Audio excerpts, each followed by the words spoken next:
Welcome to the January 2022 edition of Downtown Orlando UX. As you can see on the slide, our presenter tonight is Michelle Morgan, coming in from Atlanta. Thanks for joining us tonight. And the talk is about how to survive an epic failure. But as we usually do, we've got a little bit of intro before we get started here. So first off, we know it's been a crazy time. We'd really looking forward to going back to in-person meetups. In fact, Michelle has family in Florida, and we talked when we were planning this event about her possibly coming down and presenting in person, but glad we didn't try to make that happen in January 2022 with Omicron going on.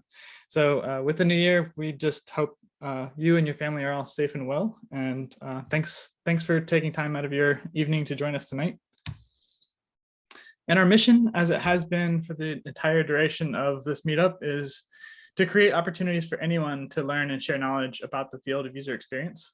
Really, we're kind of the most generalist meetup in town. We welcome developers, product folks, designers, people that are looking to get in the field, people that are veterans. It's a great place just to connect with others that are interested in the field of UX and to learn more and network. So again, welcome, and I hope that you'll help us fulfill that mission. This meetup takes quite a bit of effort to put together every month, and we wouldn't be able to do it without our crew of organizers. Abhishek, who's just back in the country after being out for a little while, so glad to have you back, Abhishek. Leah, Wes, myself, Matt, who is out tonight, and Nick Clark is our newest organizer in the group. Our LinkedIn are all here. If you have any questions about the group, the meetup, what we're doing, if you're interested in speaking, one of the hardest things about running this meetup is finding people to come and share their knowledge and experience with all of you. So feel free to reach out if you have any questions or you just want to connect. And then a bit of housekeeping for our virtual meetups. Well, that's been all of them for the last 2+ years. Cameras on as much as possible. We know that after a long day of being on virtual meetings and things like that, it's maybe not fun to be on yet another virtual meeting, but it really helps to be able to connect with the people here when your camera's on, especially if in the end, if during Q&A or any time that you're speaking, it's always great to be able to see your face. Raise your hand, and by that we mean in Zoom. If you have a question, there's a raise hand feature. If you go into the participants panel within Zoom, Nick just demonstrated for us. You can click raise hand, and you can actually lower your hand as well. So if you got a question and you don't want to interrupt, you can use the raise hand feature. You can also do what Ryan just did and do this, and we'll try to jump in. But try not to. We'll try to save your questions till the end of the talk if we have any questions. But also feel free to post them in the comments as well. We'll try to keep track of those and bring them up at the end so we don't lose track of things. So that's one thing we try to do as an organizer group, is just to help moderate the meeting and make sure that questions get answered. And as I mentioned, the talk for tonight is actually one of our other speakers attended a conference that Michelle was speaking at, Jasmine, and said, "Hey, you've got to talk to Michelle. Her talk was so amazing at this conference. And so inspirational. You should ask her if she's interested in speaking at Downtown Orlando UX." And so she connected us, and that was how I got introduced to Michelle. And so I'm really excited for this talk, and even more so excited to have this talk as our first talk of 2022, because it's such an important topic, not just for UX, but for everyone's personal and professional lives. I'm really excited about the topic. So with that, I'll go ahead and hand it over to Michelle, and I'll stop sharing here so that she can share. Hi, I hope everybody is having a pretty good day today.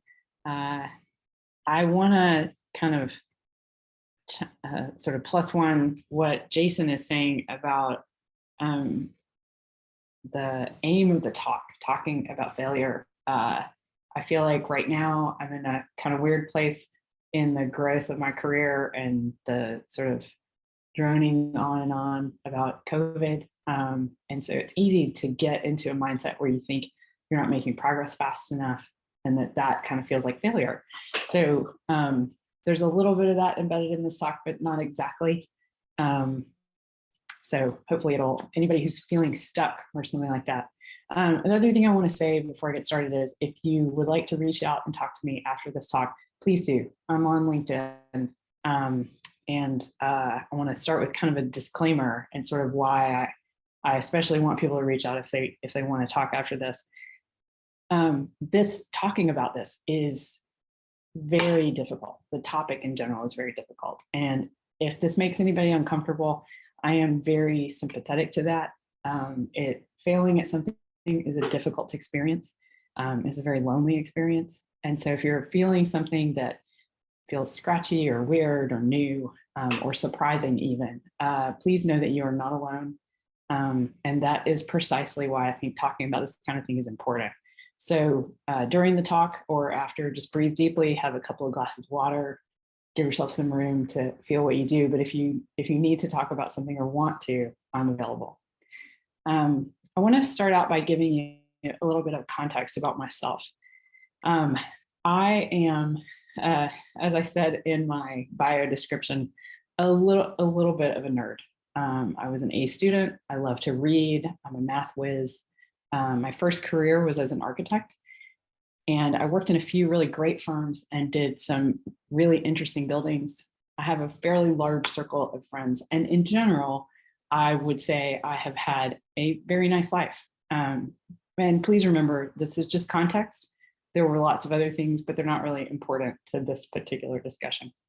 But when I was in my mid-30s, which was a little while ago, I had a desire to expand my professional life. And I thought I had a wider skill set that I wasn't necessarily using. And being an architect was a little too solitary for me.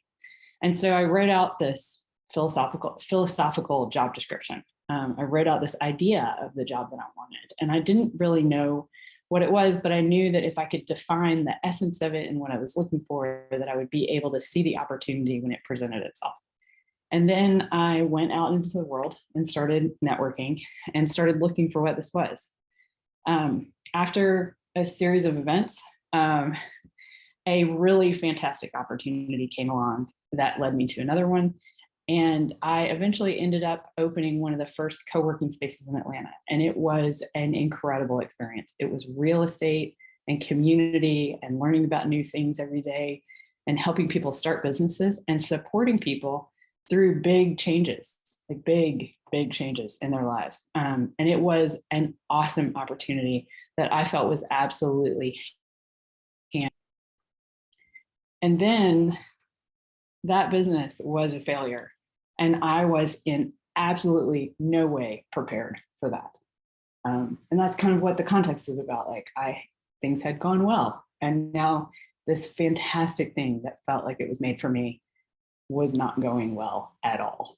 And so today, what I want to talk to you about is that failure and what I learned from it, what people told me failure might look like, what it really actually turned out to be, and the things I did to get out of the headspace and the mental space and the feelings around that failure. I want to impress upon everybody that failure is harder than it might seem and harder to get out of than it might seem. And then finally, I want to talk about the things I learned during the process and after. And sprinkled into that, I want to talk about why I think the biggest mistake I made was not failing at something earlier in life.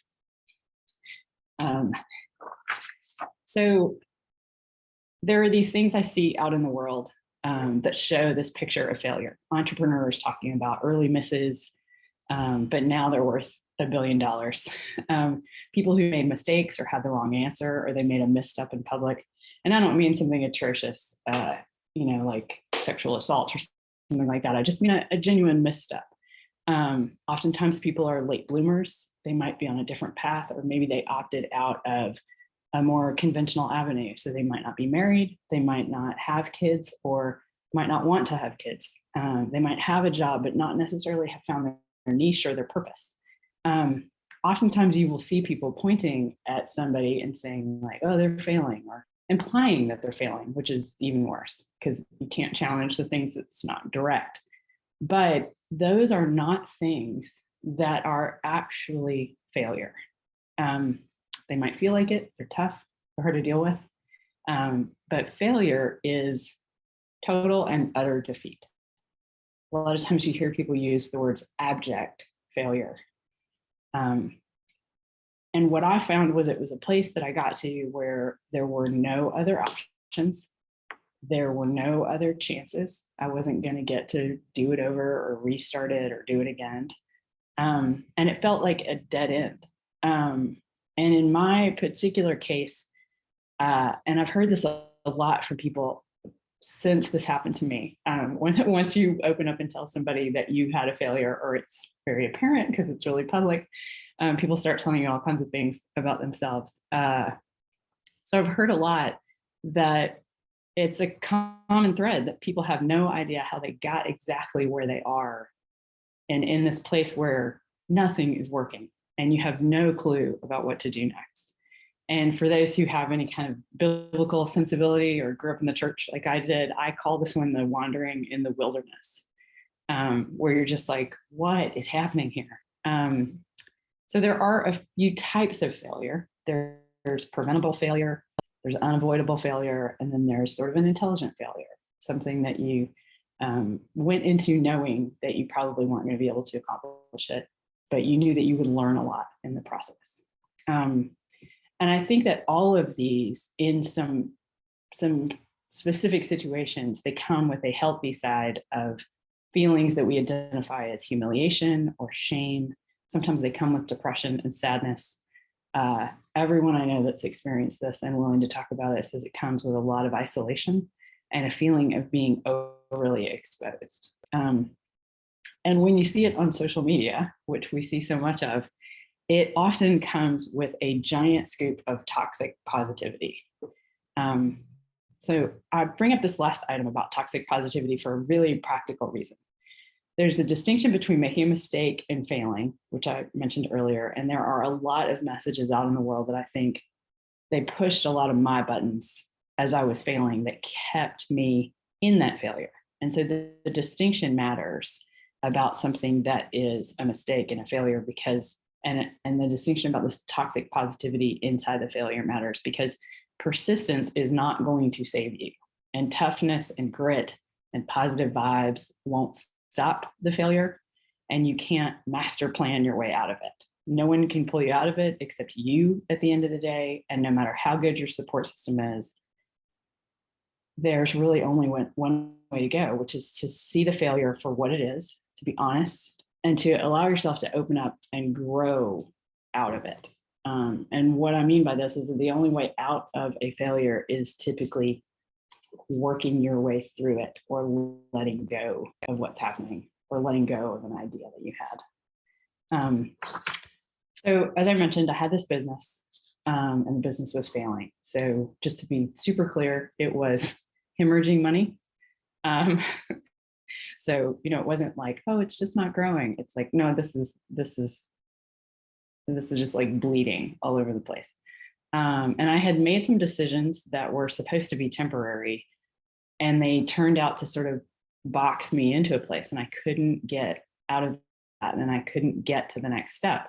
And I got stuck in this mindset and in this physical space that was too small for what we were trying to do. So there were a lot of reasons that the business failed. This is just probably a smattering of them, maybe, maybe a couple, maybe, I don't know, maybe it's all of them. And I think if there had been one thing, I could have fixed it, but it was a pile of things, and they were all interconnected. And unfortunately, I kept identifying in my mind, like, oh, it's this one thing, and I can work on this, and I can fix this. And then there would be another thing, and working on that. And it was a cycle. And I was in it for a while, probably an embarrassingly long time. And we had just enough members in the co-working space, and people would tell us how much they loved the space and they loved what we were doing. And we launched these really great programs, and people loved those, and they wanted to participate in them. And we coached and advised entrepreneurs, and those guys raised capital, and they grew, and they moved out and moved on to other spaces. And those are co-working spaces in Atlanta that you've likely heard of or worked in. Some of them are across the Southeast. Some of them are in San Francisco and Austin and Boston. Washington, DC. We launched people that landed all over the place. We actually had somebody in our space that has recently become a billion unicorn in Atlanta, which is super exciting. But I could not get the success of those companies and the success of what we were doing with them to trickle down to us. I couldn't get the revenue to grow and stay steady long enough to move out of the tiny little space and into a larger space that would support that community in the way that we had imagined it. And I kept selling the larger vision that we had, but it wasn't happening. So I think I got into a place where I was tired and exhausted and genuinely stuck. And I was so stuck that I did not quite understand exactly where I was. So I just kept at it. That's that thing about the persistence and the grit. And I was very passionate about what we were doing. So, I would alternate between being confused and frustrated. And looking back on it, I would say that I didn't really comprehend what was happening because I couldn't get a real picture of it. It was a type of blindness caused by the fact that failing at this did not jive with my identity. So remember I said that I was in no way prepared for the failure. So this is what I mean. No one ever said, hey, you might fail at something one day. And certainly no one ever said, and that failure won't look like anything you have seen, but here's how you're going to know it. And here's how you're going to know when to throw in the towel. So I thought I was just persisting through the mistakes until I succeeded. It sounds silly to me now, but I thought I will persist and I will break through this and I'll make $1 billion, I know it sounds crazy and it's a bit of an exaggeration, but it's not that far from the truth. And the fact that this business was at the intersection of all my interests, all of my expertise up until that moment, my skills and what I felt like my purpose was actually probably the biggest part of the problem. I felt like I was meant to do this. And so the failure just was not comprehensible to me. It was not part of my mental model. And like I said, it wasn't a part of my identity. And I would like to say that I finally saw it, but I really didn't. I had a lot of friends along the way who said things to me, but they didn't land on me. And they kind of didn't get through the shell because everybody's telling you like, people will think you're crazy. People will think you're nuts. You just have to keep going. And so you think I'm doing what everybody's telling me to do. Like I'm persisting. I'm getting up to live another day. Right. But I pulled out of the failure almost as accidentally as I got into it. And there were two things that happened around this that kind of helped me see a way out.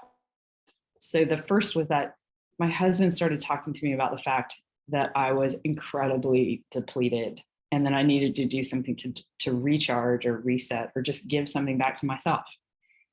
And while I was taking his very good suggestion, because I was really tired, I continued on with the business. And I was reading an article about how a sort of now famous peer of mine from WeWork and his plan and how he's going to take over with his giant pile of money from SoftBank. And I realized that every effort I was making to save the business was kind of like rearranging deck chairs on a sinking ship. And so, I'll spare you the rant about Adam Millman. Everybody's got a nemesis. And I think it's a little bit crazy to design something where you have to capture an entire global market. But when you see somebody doing that and you're working in a parallel arena or in the same arena in a parallel way, but you're not actually succeeding, you have to kind of take a step back. So I took this advice of my husband. I did not see the signs as they were. And, when my friends said these things, I didn't really hear it, but he said I needed to do something for myself. And that one of the things that that had always sort of brought me joy and made me feel really good about myself and all of that was taking a class and learning something new. And it was such a good suggestion. And so without realizing it, he presented me a way that was within my core identity to kind of get out of what I was in and also to return to myself. And he showed me you can go and sit in the space where you're a learner and a problem solver, and you can generate ideas and make things. I like the artifacts of the design activity. So this is the first thing that started to kind of turn the ship around for me. And out of this accident, I learned that when you find yourself in a really bad place and you're really beat up and bruised and sad and confused and exhausted and down and out, and all of those things happen when you're failing. I think they also happen when you're in kind of a decision-making point in your career sometimes, where you think like, oh, I'm struggling to feel good about this, or I'm struggling to get past my skill level that I'm at right now. It's taking more energy than I thought it would, all of those things. But you need to find your way by doing the thing that you can do well, even if you can't do anything else. So this is kind of lesson number one. Start doing the thing that you cannot possibly do badly. And for me, there are kind of two things I can always do. I can learn something new and I can design things. I've been some sort of a designer for most of my career in some form or another. And I've worked when I was sick, when I was sad, when I was injured, with raging migraines. It does not matter. I can design things and I can do it more than reasonably well. It is easier when I'm in good health, but it is not a requirement. So when you return to something that comes easily, you can start to see what you look like when you are not failing. It all starts to come back to you. So you start to think, that's right, I can do things without the constant and never-ending struggle. Oh, wait, I am persistent, but I'm not crazy, I'm not nuts. And the people around me started complimenting the work and talking about all the amazing stuff that I brought to the experience that we were in. And I was like this starving person who had been given a hot meal. I could feel myself kind of coming back to life. And that's when I started seeing all these things more clearly. So remember, I'm in the class, I'm learning to be a UX designer, but I'm still running this failing business on the side. So, I've basically got like 2 full-time jobs. And so all this stuff started to kind of clear up for me, and all the things that I had been confused about were no longer confusing. All the things that I thought were impossible were suddenly much more doable. And the decisions that I couldn't sort out, how to get out of the space, how to morph the business, all of these things, they were much more simple than they had appeared just a few days or even a couple of weeks before. So while I was in the failure, while I was sitting in the business every day, I only saw the parts of it that I was getting wrong. And I couldn't imagine doing something else. And now I could see that there was literally nothing keeping me from making any decision that I needed to make to move on and to take what I had learned and make something positive out of it. So that part of the process can be really, really hard, because you start seeing what's causing the situation. And for me, I thought that it was me that was causing the failure. And that brought on some overwhelming shame. Sometimes people talk about this as like regret, right? And that can be, just as powerful an emotion. But this brings us to step 2, that you have to start to see things for what they are. You will start seeing, here's all the stuff that's causing the failure. You saw that giant list that I showed you before, and it was all of those things. You start to see what's keeping you in it. Well, it's this identity issue that I have. I can't imagine that I'm failing. And so I can't imagine that this is actually failure, that this is actually an end point. And I don't quit things, ever. I persist, I get through things, right? And so you have to stop and think, like, what have you been telling yourself that you can't do, that you're not allowed to do, that would in all actuality move things forward? And for me, I had to kind of take a look at it and say, as much as I love this, I could just stop doing this. I could close this business. I could admit defeat, and all of the things that are here will find another place to go and live. And I could let go of this idea of this particular thing being the success that I need or the win that I need. And I could simply reach out and say, I'm ready for the next opportunity. And there's probably something in this that I learned that's going to be incredibly valuable in the next opportunity. It didn't have to be the end. It didn't have to be the end result. It could be something that I learned that was to be used somewhere else. So the other half of the second step, after you see things for what they are, is that you have to be able to give yourself a little bit of grace and forgive yourself while you're seeing it as it is. You will find 1,000 things that you thought you were doing right that are doing wrong, that you realize you were doing wrong. And this is tricky because as you start to admit that something is not solvable or that you lack a crucial quality that would have prevented the failure, you see all these other things and that you learn about yourself. And so later you'll see those things and it will bring you great joy. As I mentioned, you might see that you had grit or that you were kind to other people, even when you were personally really struggling. But there are moments in this round where I saw more things about myself that were hard to admit. And it was not a balanced view. The core work of the business turned out to not be a good fit for me, or the core work was a good fit, but the admin was a terrible fit. I didn't track or manage or collect money in a timely manner, which is insane. How do you own a business and not do that? I didn't ask people for what I needed in partnerships or hold other people accountable. I couldn't show up in my personal life and contribute in the way that I thought was reasonable. I didn't know how to think about what I needed. I could only think about the effort that was required and not even if I wanted to do it anymore. I learned that my tolerance for risk is incredibly high. It's actually too high. And that's a real problem. You can get yourself into situations where you can't recoup the loss. And I do not personally have a proper off switch. I will just keep going and just going and going and going. And if the thing that I'm doing is positive, that's really great. But if it's negative or if it's corroding a relationship or myself or a situation, I don't know how to step away from it. And so all this effort I've been making to keep this business alive, which was Herculean to me, the results of it were so tiny.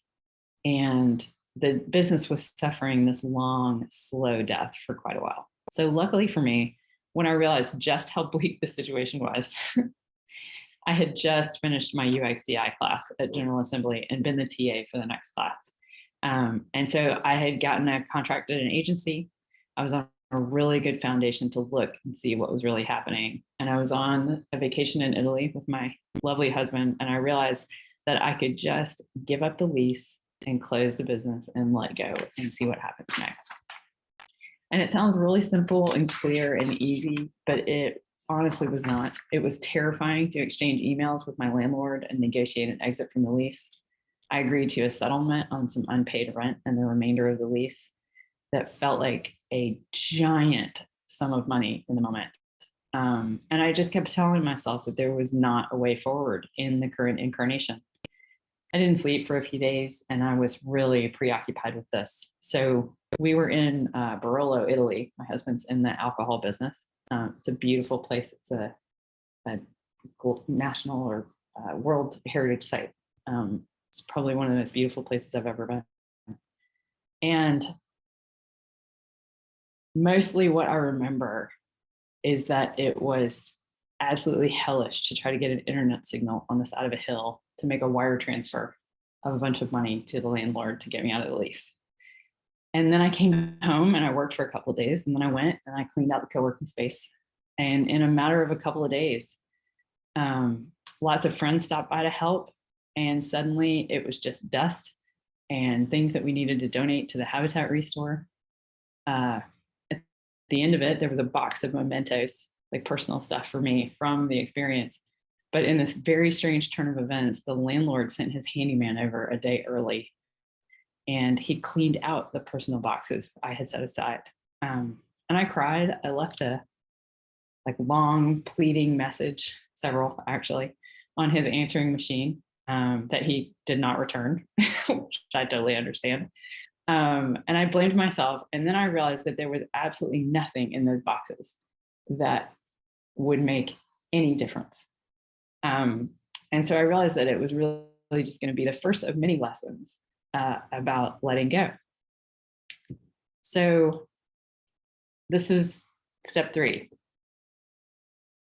I was left with this mixed bag of things. I had a new job, a new picture of myself as someone who could let go. And I realized that I had a lot of room to make space for this new experience. And that it was really just a matter of holding on to what I had learned. All the stuff about financial models and business goals and strategies and all of those things, and just being on the lookout for where those things might be applied as a newly minted UX designer. It was actually pretty shocking that there were so many places to apply that information. And so this kind of mixed bag of things that I had. I love these little free libraries because you just never know what you're going to find in them, which is a lot like what happens in a transition. You never know like what of the stuff that you brought along is going to turn out to be important. But I had a new job I enjoyed. I had a new picture of myself as someone who could let go of things that was not historically a strong quality for me. And I had this end date on my resume for the business. So there was this giant realization that the chapter was closed, and this constant sense of letting go being the theme, and a deep desire to rid myself of some of the negative feelings so that I could really experience the positive stuff of having had this fantastic experience, and being able to call it something other than I closed the business. I had to let go of that identity, things like that. And so by this time, I don't know if any of you guys have read any Brene Brown, but I had read a couple of her books. And I knew that shame monster, that regret monster, was only going to pack up and leave when I got super busy figuring out what I had really learned about myself, about work, about my blind spots, and about how to recover, and why ultimately having a failure is actually pretty invaluable. So it's been several years since this happened. 4 years ago, last December, I walked into the class at General Assembly, and 4 years ago this August, I will have closed the business. So here is the very quick list of the things that I learned. You can uncover skills that you honestly did not know that you had. Your subconscious knows when you're in that place trying to keep something alive that you have nothing to lose, and it pulls out all these tricks. And you might have previously been too reticent to use them, but it will feel magical. There will be fear, but there will mostly be excitement. When I was in the space, in the co-working space, I learned that I was very good at diagramming all kinds of things, and a practical unicorn at drawing business models, creating images of what the financial model looked like, and that these were really fantastic communication tools. I am great at crafting pitches for other people, not for my own stuff. And I can identify the most compelling reason for a particular person to invest in your business. And I love the strategy side of it, connecting the resources to the goals, and understanding why somebody would engage with something or why not. All of that stuff is fascinating to me. Lesson number 2, you can start to see your gaps as an opportunity for someone else to really shine. And that is a great way to create a fantastic, really powerful work relationship. I don't know if he's on here or not. He told me he was coming, but I love my boss. I love, love, love him. He's the executive creative director at Max Media, and he's a super talented guy. He has some amazing skills of persuasion that I do not really have. I can make a good argument, but he has a way of convincing you, of storytelling, and he likes doing it. He feels really good about it. He's confident about it in a way that I am not. And I feel nothing but respect for his talents. I'm so grateful for what he does, and the way that what he does allows me to come in and be logical and analytical in a way that kind of balances it out, while both of us together being very creative. I've worked for people that I wanted their job, and I've worked for people who were afraid I would take their job. And the relationship that I have with my boss right now is neither one of those things. It is nothing but mutual admiration. And so when you find two people who click and work together and they just have good things to say about each other all the time, that is really special. And it can create a relationship where all you do is look for opportunities to point out the awesome things the other person does. This is something that I have in my relationship with my spouse, and it took a lot of terrible dating experiences to find that in a partner, to find that person who balances you out and extends the good parts of you. And I think ultimately what I want is for all of my relationships to look this way. I want the junior guys on our staff to feel like I'm looking out for them in this way. I want to be able to respect and admire the talents that they bring to the table that I may or may not have.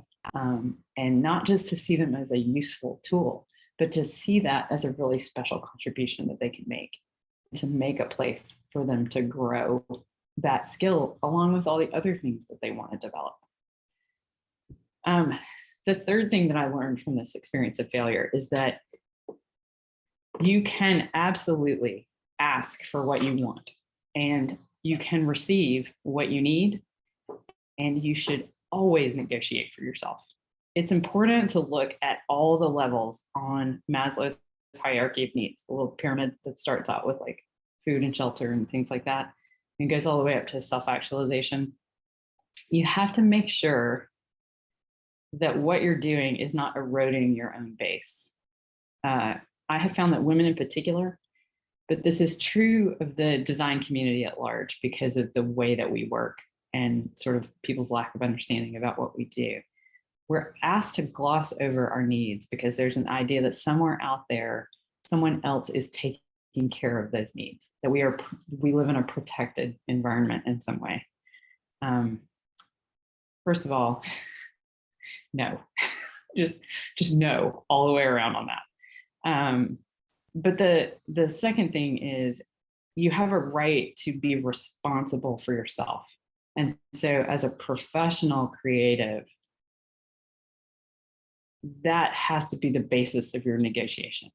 And I believe that creatives are asked to do this, to sort of not negotiate for themselves and to give things away in a general way, because design is considered to be for the fortunate. And that, again, I disagree with it being for the fortunate. And so I disagree with the idea that those of us who do it are inherently fortunate. And so we should negotiate away our security. I like people having kind words and words of appreciation for what I say, but ultimately what I want at the end of the day is the leeway to make the choices for myself and in business. And I think this is what people really mean when they say cash is king. Like, it's a tool and it gives you an opportunity to make decisions and choices, and those should be yours. And so when you negotiate for your real value and you're compensated for it more than just, hey, we think you're great, or we think your work is incredible. Like, we value you, we value your work, and we are willing to pay for it. That's a really different, much more balanced relationship, much like what I was talking about with my boss, where it's about mutual respect and mutual admiration, and that value exchange. So the fourth thing is, sorry, going the wrong way. and a lot of these are kind of similar. They have a really similar tone, right? But you can seek out and engage with a work structure that supports and benefits you personally. Some people work better in teams. Some people work better alone. Some people like to hear what other people think, even if they don't agree with it. I am like that. They just like the conversation about the work. That's particularly energizing to me. I'm someone who thinks out loud, and I make better, faster decisions when I work with others. I organize my thoughts through conversation. And oftentimes I use my responsibility to my teammates to explain myself and to explain my thinking as a tool to clarify it. There is no perfect place or perfect way to work. There is no ideal. And the way that your friend wants to work, or your sibling, or your partner, or your nemesis from your original design class, the way they want to work and what they want to do, it does not have to be the same for you. You can say, this just isn't the right fit for me. I want something a little bit different. So you have to, as you go, notice what works for you and embrace it. And then the fifth thing is you can sacrifice. I wholeheartedly believe that that is a worthwhile experience, but don't make it a habit. By the time I got to this place with the co-working space that was failing, I had been working so hard for so long and sacrificing everything, thinking that ultimately it would pay off. And so when it didn't, I thought that the fix would be to sacrifice more. And it was not. And then it was just a habit.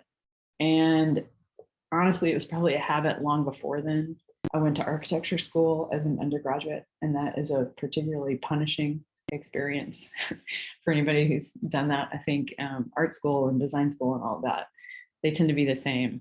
I had baby boomer parents, so I was raised in a cesspool of, work hard and things will work out for you. And as I mentioned before, I was also raised in that cesspool of the Protestant work ethic. So all of those things were just like piled on top of each other. And then one day when I was at my current job, I was biking to work and I realized I have one of those electric bikes, electric assist bikes. I was going as fast as I could possibly go. And I mean, the thing was going like 30-ish, 32 miles an hour. It's pretty fast on a bike.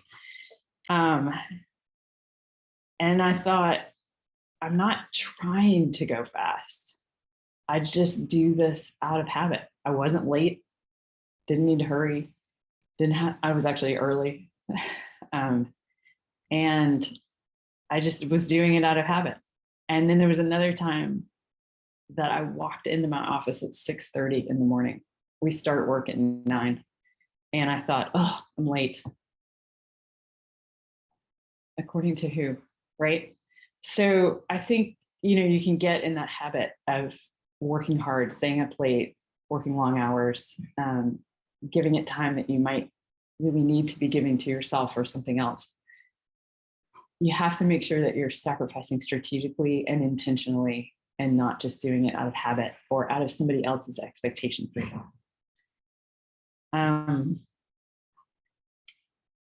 So I had to take a step back from a lot of those things and kind of see what 70 or 80% effort looked like and try to work like that.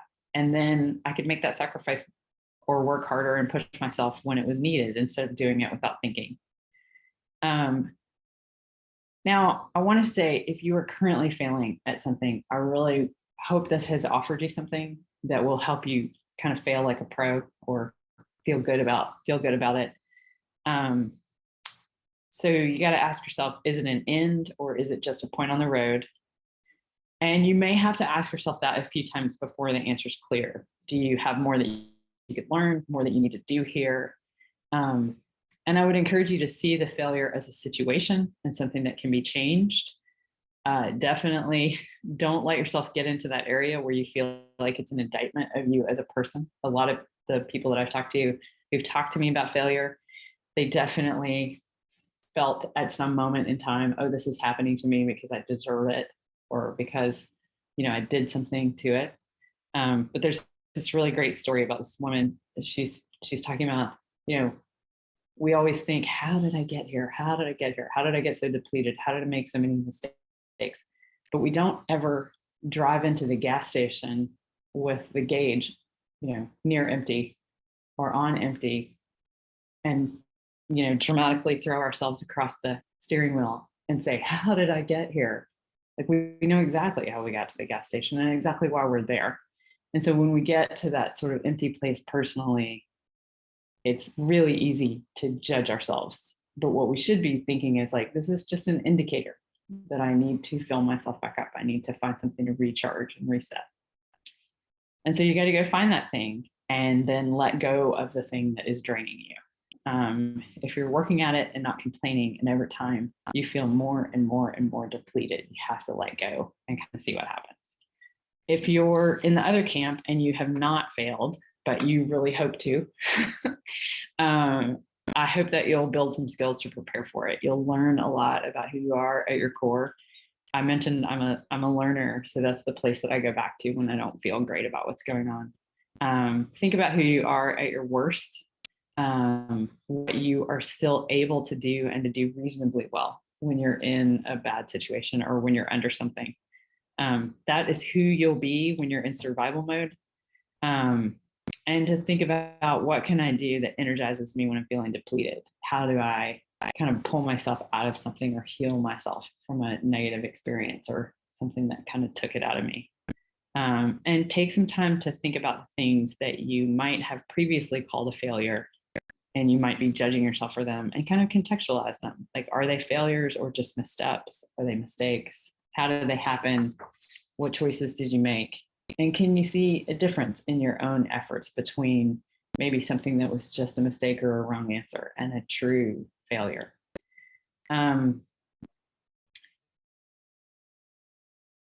You also have to be able to find the things in the mistake that were still amazing. If you have a failure, you have to look for the way that it was not. You have to zoom out and kind of look at the whole picture. This whole time that I've been talking about having this business failure, if you asked the people that were around me, even the people who came and helped me clean out the space, and they knew that we were doing it because I was closing the business, was this a failure? They would have categorically told you no. And my friend Mackenzie, her name just went right out of my head, but she's a friend of mine here in Atlanta. I was talking to her about feeling terrible about how this had all gone. And she said, "You're just looking at this one thing that's empty. Everything else about it was full to overflowing. And it gave so much to so many people." And she's like, "You have to be able to let go of this one category and take the lessons that you learned without taking all the feelings about it." I still get a little choked up about it sometimes. I think it's such a kind thing to say. But it's such a hard thing to see when it's your stuff, right? So what would I change about all of this, right? As I mentioned, I would fail earlier in life. I would probably seek it out. And what I mean by that is I would go after it. I would look I thought I could not do instead of looking for the thing that I know that I can. I wouldn't play it so safe. I would interview for jobs that I thought I was unqualified for. I'm about to do that later this week. Not because I want the job, but because I want the experience of not getting it. I want to know what's on the other side of it. I would ask for way more help from way more people, and I would do it in a totally different way. I would come into it with the idea of, I have a lot of value and they have a lot of value, and I'm looking to see if this is a good fit, not that this is the source of what's going to power this thing or not, right? I would read the indicators a little bit more clearly when someone either wouldn't help or didn't help. And I would start to understand a little bit more about, like, that's just not a good fit. I need to find the thing that's the right fit instead of pursuing things that I think are the answer and they really aren't. And I would let go earlier, because I think ultimately, in my instance, one of the things that kept me stuck in the failure for as long as I was there was the fear of what other people would think about it. And today, I honestly don't care what anyone else thinks about it. I can listen to somebody talk about it and take it all in, and it doesn't matter if they're judgmental or critical or any of those things. I think what they have to say is interesting and valuable. But I know that I did my very best, and I I did my absolute very best, and I still failed, and that's actually not a bad thing.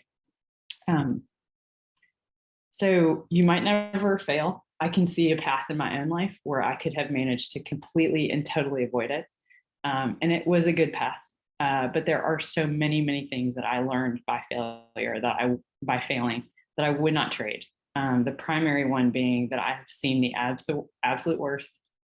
I know exactly what it looks like. I have seen the worst version of myself, and part of what I was saying just a minute ago is that no one can imagine a negative thought about me or about what I did that I have not already had. And I'm just not afraid of it. I'm not afraid of that type of judgment because I know I can bounce back. I did it once, and I think it would actually be easier to do it again. And I think I could fail the second time with a lot less damage to myself. So I think it would be kind of fun the second time around to try something crazy. There are some things, and I'll get Jason and his team to share them out. There are some things that really helped me during and after, and that continue to. And I don't know, I hope this has been helpful for all of you.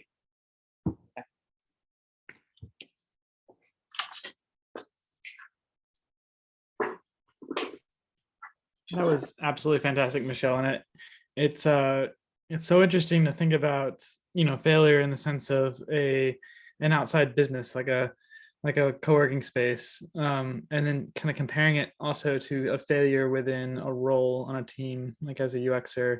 I think the biggest, in talking to people at the meetup, I think the biggest sense of failure people feel is imposter syndrome. Like I don't deserve this role that I'm in. I'm not a real trained UXer, or I didn't come from the right background or whatever it is. Can you talk a little bit about, and if you're up for Q&A, can you talk a I'm little going bit to stop about the screen share so we can all see each Okay. other. Sure thing. Yeah. Can you talk a little bit about like how to tell the difference between and you've done it a little bit in your talk, but a failure versus a misstep versus like languishing, like I'm in a role where I'm not growing and I'm not being given the tools that I need to succeed. Yeah, so I think that's really interesting. I'll talk about the second half of that first, like the languishing in a role where you feel like you're not growing anymore. So I mentioned in the talk that the way that I kind of define the difference between a mistake and a failure is that you don't have any more options and you're at a dead end. And that's a lot of what that type of situation at work feels like. If you're languishing in a role where you kind of feel like, oh, I'm not learning, I'm not growing, I'm kind of bored.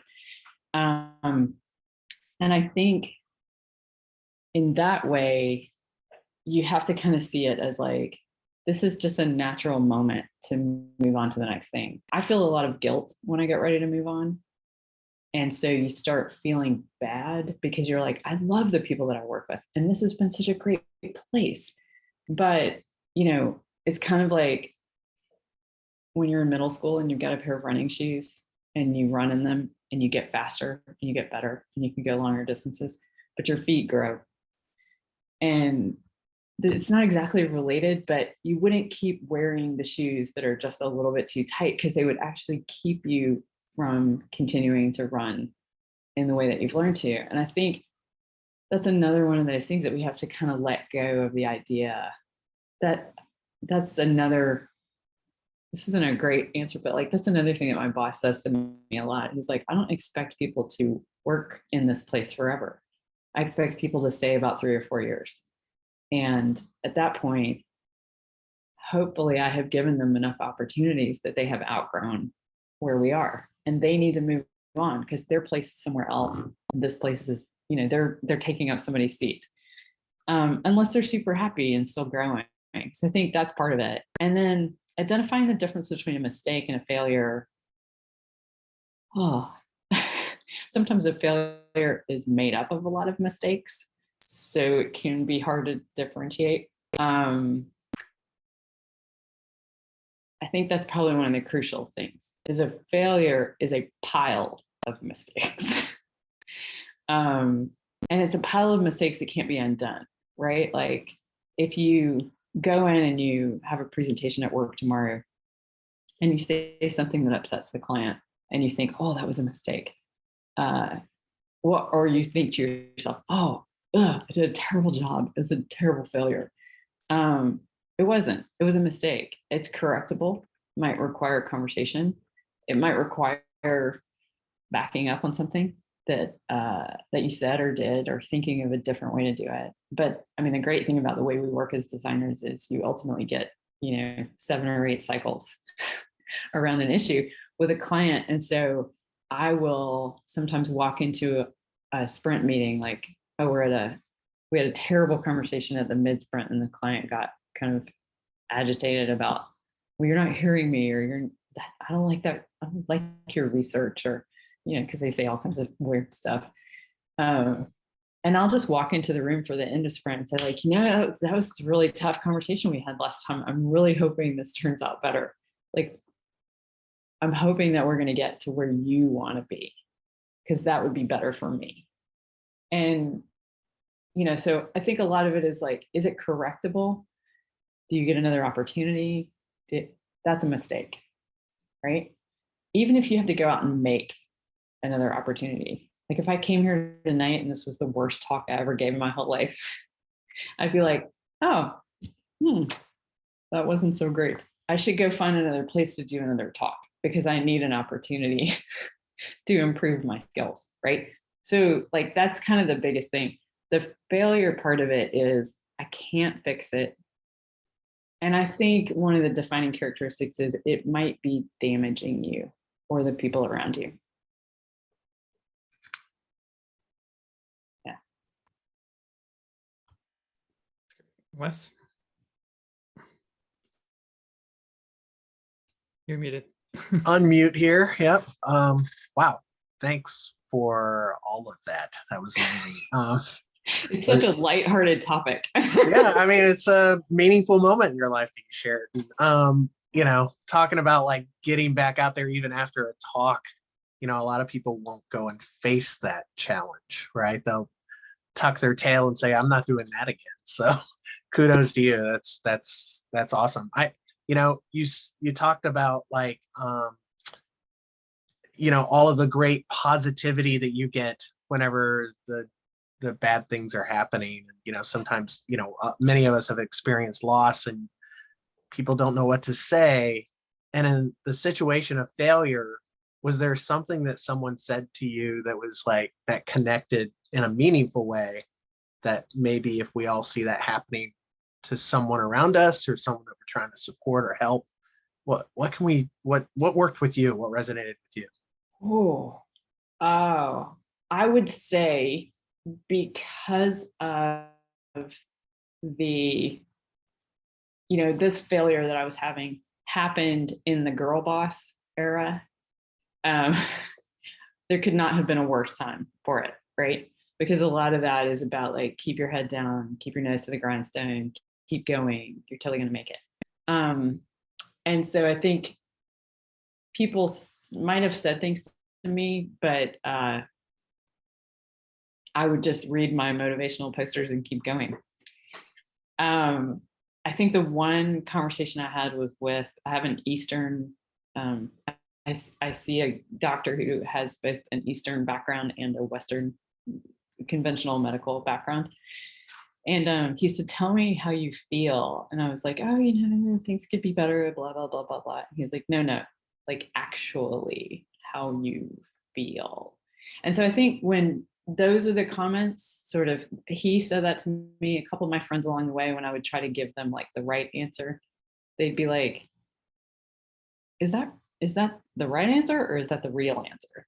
And I think people kind of pushing me to be more in touch with my own experience and my own feelings and things like that are really the only things that got through to me. People calling me on the glossy, it's great, I have a goal, like, hey, Michelle, that's kind of crap. Like, what's really happening over there? But that's hard to do I think it happened most often with people that I was either really, really close friends with, and they'd known me a long time, and they were like, hey, you're not looking so good. Or total strangers who also happen to be oftentimes business owners. Awesome. Thank you.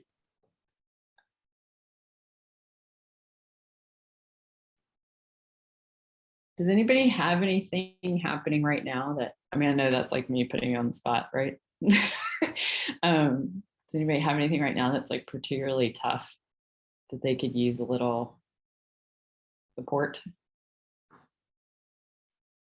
I don't know if anyone's going to chime in, but I know that in this group, a lot of times people are trying to grow their careers. They're either transitioning into UX. We talked about that a little bit as we were getting warmed up. And the interviewing process can be very frustrating, very like, did I say the wrong thing? Why aren't they getting back with me? Why isn't anyone even calling? Yeah. Those moments can be really off-putting. And I think, that's something that I know people that are looking around right now and that kind of thing. And my daughter's out there looking for a job, new graduate and that kind of stuff. So it to me, it's like I can connect with it just in those ways too. Yeah, I think the interview environment right now is really tough. People are alternately like aggressive about it, like recruiters are really aggressive about it. And at the same time, like you can get ghosted and think, I'm not getting any indicators of what's happening here. And I think that can feel really bad. So I would say it never hurts to follow up and be persistent about your follow up. That's the place where grit and persistence is rewarding. But when you get to a place where you think like, oh, and I'm going to say this in a really unvarnished way, so I apologize to anybody, but like, if you think, God, I feel like such a loser calling this person for the 20th time, don't make the call. Don't do anything that makes you feel bad about yourself. But don't feel bad about yourself for doing something you should be doing, right? So like if you've done it so many times, don't think like, oh, why do I have to follow up? If I was really awesome, I wouldn't have to follow up. That's crap. Everybody has to follow up. Everybody should follow up. But if you're following up multiple times and you've lost your passion for that role or that person or that exchange, just walk away from it. There's something else for you. It's awesome. Thanks again. All right. There's nothing like falling flat on your face to make you feel like you're made out of rubber and you're like, I can just do anything. I think we'll take one more question. I know, Mike, you had your hand raised for a minute. Yeah, hi, and thanks. You got me curious about how this may have shaped the way you make decisions or you move forward, in particular related to the emotional side of decision making, like, oh, this is scary or this is exciting, or very rational. I saw like you had a list of resources. One of them was Stoic philosophers. And so, it's just going to be pure reason. This makes sense. And so I will do the thing. Yeah. Could you speak a little bit about how you've been affected by it? Yeah, I think I don't know how many times I use the word shame in this talk, probably like 40 or so. So I think one of the things that the Stoics did for me in particular was to be able to say, I need to observe what's happening and see it as much as I'm feeling it. Like we can get, a lot of people talk about how excitement and anxiety feel the same way, and that you can kind of coach yourself through feeling panicked about something or thinking that you're panicking about something when what you really are is excited about it. And when we talk about excitement, that's very positive. When we talk about panic, that's very negative, right? And so by naming those physical sensations in a way that's beneficial to us, we can lean into a more positive experience. I think the same thing is true in terms of shifting your mindset. So that's on the scale of what's emotional from negative to positive. I think you can also say, I'm experiencing this in a very emotional way. What happens if I think or experience this in a very analytical way? If I just put a little bit of distance between myself and that thing.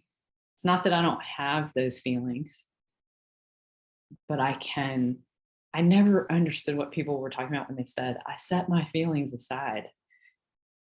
And when I looked into sort of what the Stoics were saying, I was like, this is what they're saying. I'm not denying that I'm upset about this. I'm not denying that this bothers me or makes me feel in a way, but I'm taking that feeling, sort of this is not going to work because it's clear. Sorry, I'm taking that feeling, and instead of holding it inside of me, I'm holding it outside of me. And I'm going to take a look at it and see where it comes from and make a decision about if I want to feel that way. Now, this skill of being able to say, I used to be able to be analytical or be emotional. And then the process of doing this and kind of reading about the Stoics and then balancing that out with some, for lack of a better word, like law of attraction stuff where, and I don't want to get too woo-woo and put anybody off, but like the ability to allow yourself to just feel what you're feeling and not judge it, right? Which is a tenet of that type of philosophy. I think when you put those two things together, you can say, I can allow myself to feel something. I can set that feeling aside and examine it. I can start to see where it comes from, how some of it might be my own feelings, and how some of it might be a message I've digested from somewhere else or some other person that I don't actually agree with. And so I think, I don't know if I'm exactly answering your question, but I think that's kind of where I adopted that analytical viewpoint as a place to sit and to not accidentally end up there, but to purposely get there. When you learn how to do that, or when you exercise that, especially in the workplace, when somebody's engaging with you and they're in a very emotional place, you have to be really careful about getting too analytical about it because you can set people off. They think you're being cold or unfeeling and not empathetic to them, which is a big buzzword in our profession. And so you have to learn to kind of do it, but couch it in the language of the person that you're relating to. Does that, Mike, does that answer the question the way you asked it? I appreciate it. Thanks, Michelle. I do think anybody who wants to get into the Stoics, I think there's an Instagram account and a Twitter account called the Daily Stoic, which is quite good. And there's a guy on LinkedIn, his name is Butler Rains. He's a VP of product at, used to be at Sales Loft, and now I think he's at Ammunition. And he posts daily Stoic quotes every day.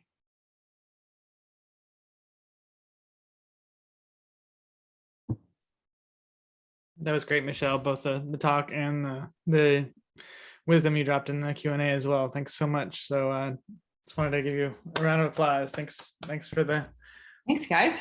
The talk Yeah. and for the inspiration. I took a screenshot of the resources page, so I'll share that out through either the comments on the event, probably through our social channels as well when we share the recording. So thanks so much.